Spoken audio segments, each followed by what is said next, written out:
Hello friends, my name is DK Maurya and you are watching my YouTube video in Hindi में। आज हम लोग power factor क्या है, leading power factor, lagging power factor और unity power factor क्या होता है जानते हैं। उसके साथ ही real power, reactive power, apparent power क्या होता है उसको भी समझते हैं और पावर फैक्टर को कैलकुलेट कैसे करते हैं, पावर फैक्टर लो रहने से क्या लॉसेज है, इसको करेक्शन कैसे करते हैं, आइए जानते हैं। जैसे यहाँ पे एक फार्मूला दिया गया है KW equal to KVA into cos phi, तो cos phi equal to KW divide by KVA, यानी active power and apparent power का रेशियो पावर फैक्टर कहलाता है। तो एक्टिव पावर क्या है, रिएक्टिव पावर क्या है, अपरेंट पावर क्या है, और आइए जानते हैं। एक मोटर है, उसको रोटेट होने के लिए दो पावर की ज़रूरत पड़ती है। पहला एक्टिव पावर, दूसरा रिएक्टिव पावर। यानी मोटर का रोटर को रोटेट करने के लिए जिस पावर की ज़रूरत होती है उसको एक्टिव पावर कहते हैं, और मोटर में रोटेटिंग मैग्नेटिक फ्लक्स जो प्रोड्यूस होता है उसको फ्लक्स को प्रोड्यूस करने के लिए जिस पावर की ज़रूरत होती है उसको रिएक्टिव पावर कहते हैं। आइए देखते हैं, अगर हम ग्रिड से सप्लाई लिए हैं तो reactive power, active power grid से ही मिलेगा मोटर को। अगर हमें चाहते हैं कि रिएक्टिव पावर, क्योंकि रिएक्टिव पावर जब ग्रिड सप्लाई से मिलेगा तो हमको एक्स्ट्रा चार्ज देना पड़ता है। इसके लिए हम लोगों को क्या करना चाहिए, जिस किसी फैक्ट्री में अगर ये मोटर चलाना है तो उसमें क्या करना पड़ेगा, हम लोगों को कैपेसिटर बैंक लगाना पड़ेगा या APFC पैनल यानी automatic power factor control panel लगाना पड़ेगा। यानी ग्रिड से जब हम सप्लाई लेते हैं तो एक्टिव पावर ग्रिड से जरूरत यानी इस मोटर को मिलता था। जब APFC पैनल होगा तो इस मोटर को रिएक्टिव पावर इस APFC पैनल से मिलेगा। और आइए देखते हैं इसको और अच्छी तरीके से समझते हैं। जैसे एक समझ लीजिए पाइनएप्पल का ग्लास है, इसमें इतना जूस भरा हुआ है और इतना जो है ये फोम है। यानी जो एक्चुअल जो जूस है उसको KW बोलेंगे और इतना जो फोम है यानी झाग है इसको KVR बोलेंगे। ये दोनों को ऐड कर लेंगे तो ये KVA होगा। और आइए समझते हैं कि यूनिटी पावर फैक्टर क्या होता है। यानी जब ये जो एंगल है ये एक्टिव पावर है, ये रिएक्टिव पावर है, ये अपरेंट पावर है। ये एंगल जब जीरो हो जाएगा यानी apparent power equal to active power के हो जाएगा। यानी ये जो एंगल जीरो हो जाएगा यानी cos 0 इक्वल टू 1, तब इसको क्या बोलेंगे, यूनिटी पावर फैक्टर बोलेंगे। और लीडिंग पावर फैक्टर क्या होगा, जब रिएक्टिव पावर एक्टिव पावर से 90 डिग्री लीड करेगा तो उसको क्या बोलेंगे, लीडिंग पावर फैक्टर बोलेंगे। और यही जो रिएक्टिव पावर एक्टिव पावर से 90 डिग्री लैग करेगा, यानी नीचे ये जो ऊपर में दिख रहा है एरो, ये नीचे होगा तो लैगिंग पावर फैक्टर कहलाएगा। आइए इसको और अच्छी तरीके से नेक्स्ट समझते हैं। जैसे लोड कितना होता है, किस टाइप का लोड होता है, रेजिस्टिव लोड होता है, इंडक्टिव लोड होता है और कैपेसिटिव लोड होता है। जैसे रेजिस्टिव लोड क्या है, क्या क्या आता है इसमें, electrical heater, incandescent lamp, electric soldering iron, electric iron, heating coil. इसमें क्या है, जैसे किसी AC सर्किट में प्योर रेजिस्टिव लोड है R है, इसमें फ्लो करंट I है और इसके अक्रॉस वोल्टेज B है। इसमें क्या है, यानी जो B and I in phase, यानी I जो है वोल्टेज के फेज में रहता है। यानी वोल्टेज की वैल्यू जब हाई होती है तो करंट की भी वैल्यू हाई होती है। वोल्टेज की वैल्यू जब जीरो होगी तो करंट की भी जीरो होगी। और देखते हैं इंडक्टिव लोड। इंडक्टिव लोड में क्या होता है, motor, solenoid coils, conductor coils, transformers, power generators, inductors. मान लेते हैं यहाँ पे प्योर इंडक्टिव लोड L है और इसमें फ्लो करंट I है, इसके अक्रॉस वोल्टेज V है। तो इस केस में क्या होगा, करंट I यानी I जो है वोल्टेज V से 90 डिग्री लैग होगा। यहाँ आप देख रहे हैं वोल्टेज V है और करंट I कितना 90 डिग्री देख रहे हैं, ये क्या हो रहा है, लैग हो रहा है। इसी तरह अगर कैपेसिटिव लोड जैसे synchronous motor, capacitor bank, radio circuits, TV, picture tube etcetera.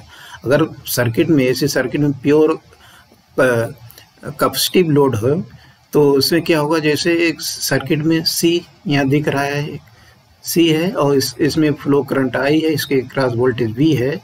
तो इस केस में क्या होगा, करंट क्या होगा, यानी करंट आई वोल्टेज वी से क्या होगा 90 डिग्री लीड करेगा। आइए देखते हैं पावर फैक्टर को कैलकुलेट कैसे करते हैं। एक 3 फेज एसी मोटर है 10 किलोवाट का, उसका existing power factor cos phi1 क्या है 0.8 है और Dzire power factor cos phi2 0.99 है।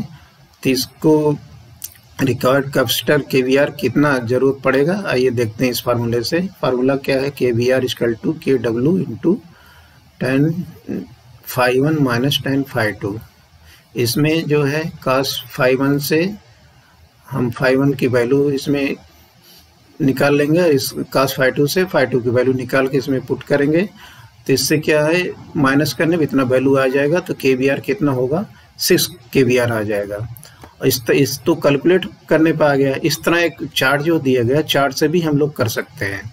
इसमें देखिए यहाँ पे जो दिया गया है यानी 0.8 पावर फैक्टर कितना था 0.8 था, इसको कितना करना है 0.99। तो इसके सामने यहाँ देखेंगे, यहाँ पे एक वैल्यू दिया गया है जी 0.60।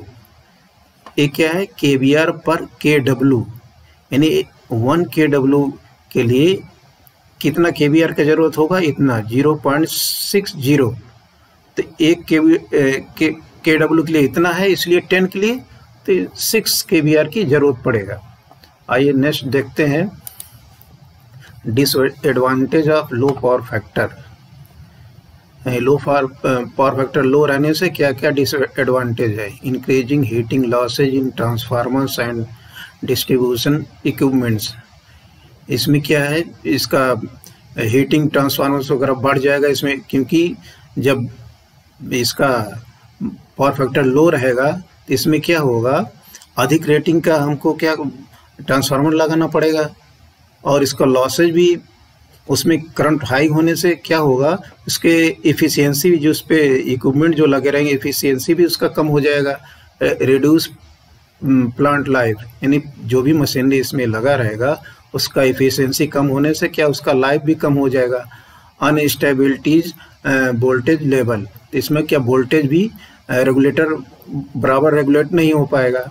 इंक्रीज पावर लॉसेज, यानी रेजिस्टेंस के कारण इसका लॉसेज भी बढ़ जाएगा। और अपग्रेड कॉस्टली इक्विपमेंट्स, यानी जहाँ कम रेटिंग का ट्रांसफार्मर का जरूरत पड़ता है वहाँ पे उस टाइम क्या होगा, अधिक रेटिंग का ट्रांसफार्मर जरूरत पड़ेगा। अधिक ग्रेड यानी साइज का पावर केबल भी जरूरत पड़ेगा।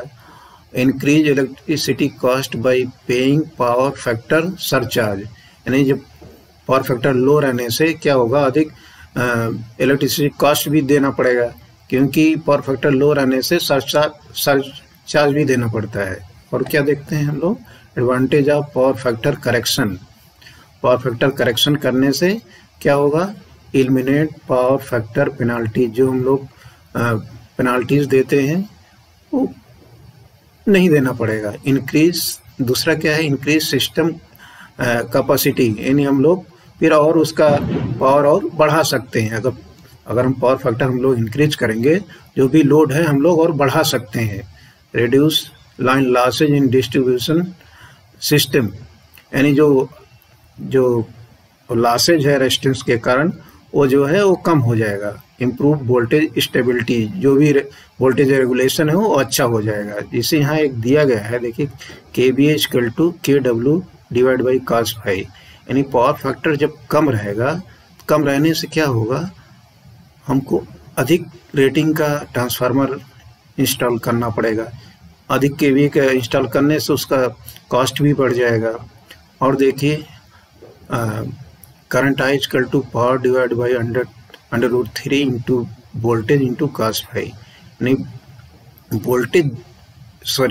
यानी पावर फैक्टर कम रहने से क्या होगा, करंट जो है बढ़ जाएगा। करंट बढ़ने से क्या होगा, ट्रांसफार्मर हीट होगा और उसकी जगह क्या करना पड़ेगा, हमको अधिक रेटिंग का ट्रांसफार्मर लगाना पड़ेगा। अधिक रेटिंग का ट्रांसफार्मर लगाने से उसका कॉस्ट भी बढ़ जाएगा। तो मैं उम्मीद करता हूँ जो मैं बताया हूँ आप लोगों को अच्छी तरह से समझ में आ गया होगा। अगर समझ में आ गया होगा तो प्लीज़ इसको लाइक करिए, और अगर आप इस चैनल पर नए हैं तो प्लीज़ इसको सब्सक्राइब करिए। अगर कुछ डाउट है प्लीज़ इसमें कमेंट करिए। धन्यवाद।